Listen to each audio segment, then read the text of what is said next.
आज के सेशन में देश और राज्य के शोक के नाम से प्रचलित कुछ नदियाँ को देखते हैं। शोक कहे तो जिससे अधिक से अधिक क्षति होता है, ऐसे नदियाँ को प्रत्येक क्वेश्चन के साथ एक ट्रिक्स होगा, उसको ध्यान से देखिएगा, कभी नहीं भूल पाइएगा इसके बाद।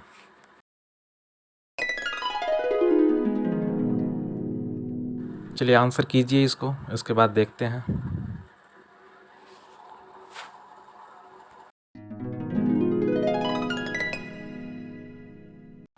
चलिए इसके ट्रिक्स के रूप में देखते हैं।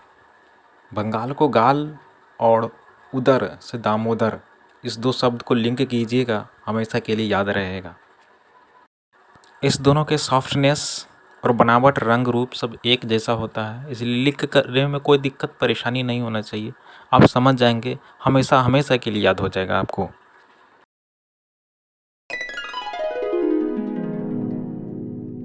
चलिए इसको आंसर कीजिए।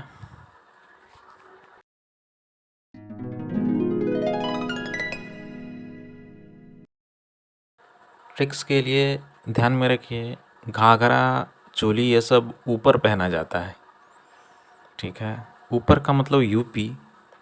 इस वस्त्र को कोई भी अंदर पहना हुआ है तो देख के एक शॉकिंग हो सकता है। इस तरह से इसको याद रखने का प्रयास कीजिए। चलिए इसको आंसर करते हैं।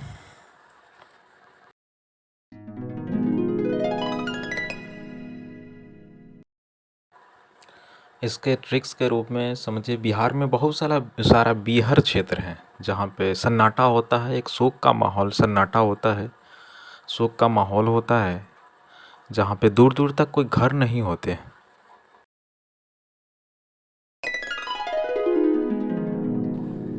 चलिए इस असम का शोक को आंसर करते हैं।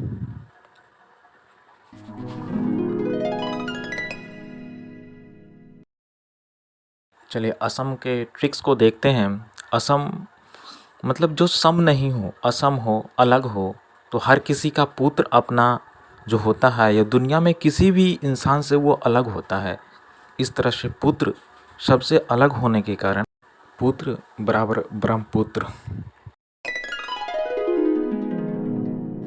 चलिए इसको आंसर करते हैं। कंबोडिया के शोक किस नदी को कहा जाता है?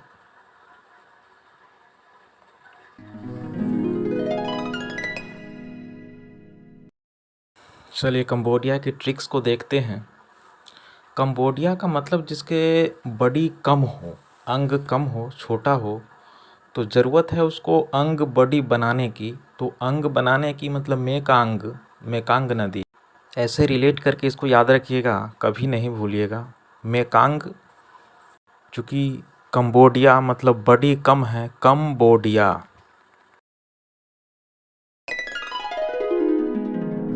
चलिए इस क्वेश्चन को आंसर करते हैं। उड़ीसा का शोक किस नदी को कहा जाता है?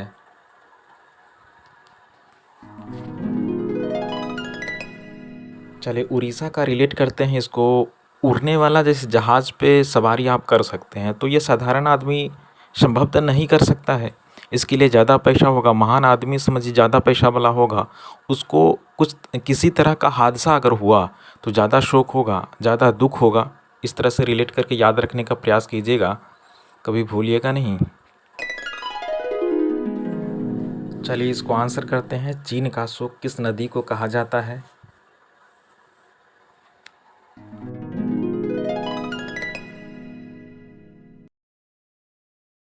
चलिए आज इसका ट्रिक देखते हैं। चीनी को चीन से रिलेट कीजिएगा, जिससे मतलब एक चीनी अधिक डालकर पानी को काफ़ी पीला बना देना और उसको पीना, तो एक बीमारी को न्योता देने के बराबर है। एक बीमार पड़ना, एक घटना होना, एक शोक को बुलावे देने के बराबर है।